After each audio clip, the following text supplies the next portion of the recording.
Hello, today 20th September 2015. I'd like to talk about the middle classes. Why to talk about the middle classes?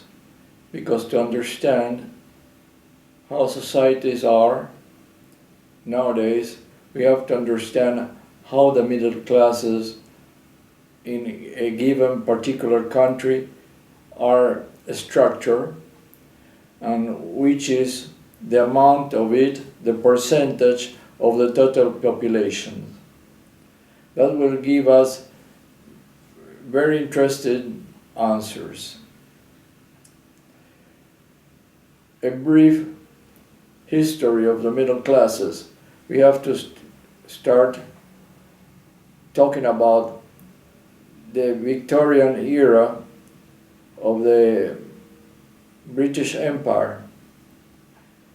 In the second industrial revolutions, when there were starting the needs of a larger amount of engineers, professionals, accountants, technical people with technical skills to work in the industrial corporations. Now, there is a parallel between the evolving middle classes and the political system, educational system. In other words, is a system. So, it's all involved in a system. We cannot take things separate one from another. The political system, the industrial system, the class system is a whole. And develop and change according to the circumstances. We can think about Paris in early 1900. We can think about Germany, United Kingdom in the 1880s, 1890s. So those were the countries that need people with skills and professionals, and also were the science that flourished. Let's take psychology. Psychology evolved in the 1900, in the 19th century, in the 80s. So we have also sociology as well. We have, of course, we have Karl Marx, who described the capitalist systems, and right, of course, everybody knows the Communist Manifesto. But he talked about two classes. In those days, that was the reality. Even took another 100 years to establish. My point of view is there are not any longer two classes, there are three classes, with very particular characteristics.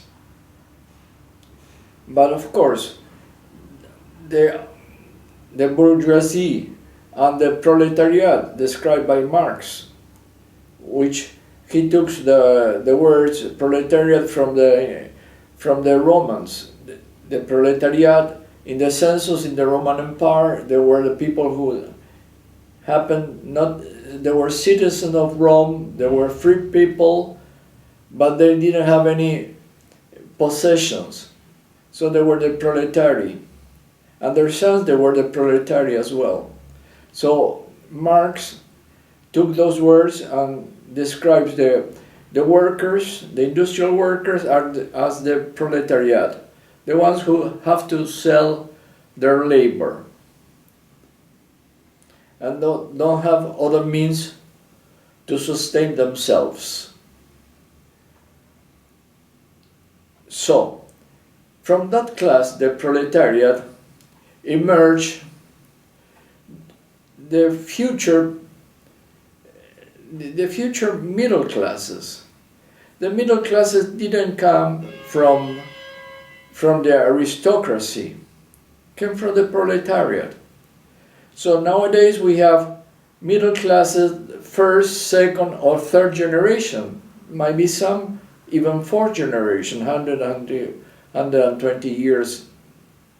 Families that started 120 years or 100 years ago and flourished with their skills, with their professional skills, also merchants, industrial, small industries, and of course some of the middle classes, they become higher classes, very wealthy and rich families.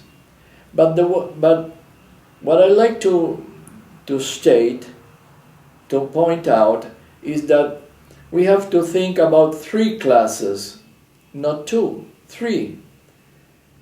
And that changed the panorama, the political panorama, the sociological panorama, because we have to deal with a broader spectrum of different layers of population.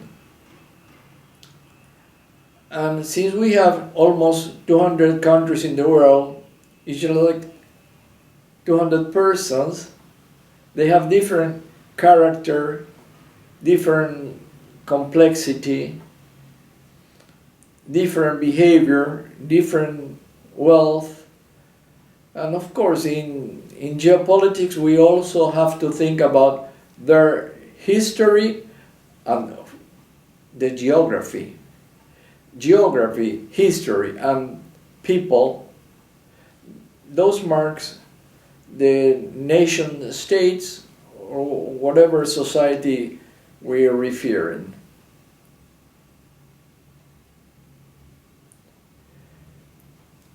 So, the emergence of the middle class, we have to think about the 19th century and the 20th century. By mid-20th century, it was very well defined, especially in the United States after the Second World War. We have history of the middle classes in Europe too, and of course in the United States.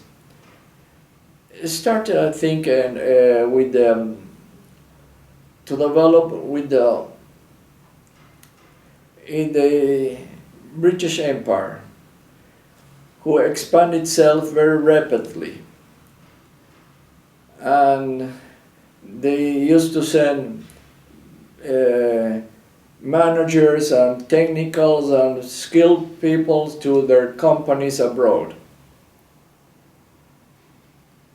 And they, in the host countries, and in the colonies especially,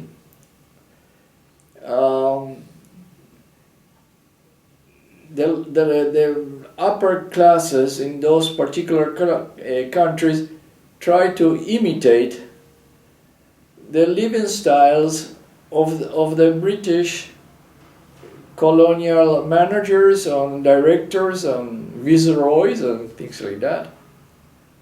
And the host countries, I'm thinking about countries who happen not to be in the Commonwealth of Nations. In Argentina, by the case, the country where I live,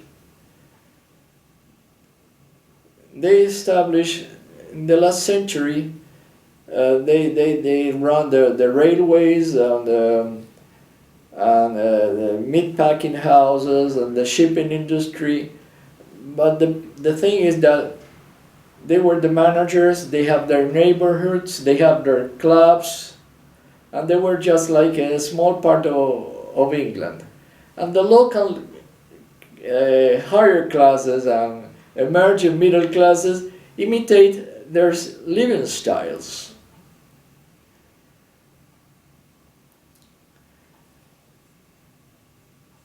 With time, it changed, and then the United States, with the American way of living and their style of living, and especially after the Second World War, with the Hollywood industry spread, they call it diffusion in anthropology, the culture. So, after the Second World War, it started the suburbia in the United States, and then it spread to different countries. And also the United States created the car industry, the freeways, the autobahns that they call them in Germany, although they have prior the Second World War, they have those roads, but not because they have so many cars, but they thought about to have transportation, what they call it in a strategy, interior lines of communications. So they had the autobahns in Germany and the railroad network. So to transfer troops from one place to another. But of course they have a car industry, but not the size of the United States, who happened to start the mass production. So all the technical breakthrough in the United States and different type of commerce, like the supermarkets. It started prior to the Second World War. A supermarket, someone in New York in a garage. It's very interesting because so many things that they are taken for granted nowadays. The supermarkets, the freeways, the cars, all those things, they were started in the United States, and of course they need a middle class, and it happened to develop the middle class in great numbers after the Second World War, but previous in the 30s, after the Great Depression, there were not such a great number of middle classes in the United States, and there were mostly working people, because the United States was developed its industry, and in those days the socialist parties had some success in the United States in the 30s. After the Second World War, when it started the middle class to take roots in the United States, in Europe, it was very damaged by the war, but the socialist idea was very strong in Italy, in France, in Greece. In Germany, it happened to split Germany in two. Of course, it's a different history, but it was a very strong feeling, the socialist attitude in Germany. So, to understand the politics, the geopolitics, we have to understand how the societies are structured. And nowadays, we can analyze any given society thinking about how the different layers or classes are structured, and the amount or the percentage of each class in a given society.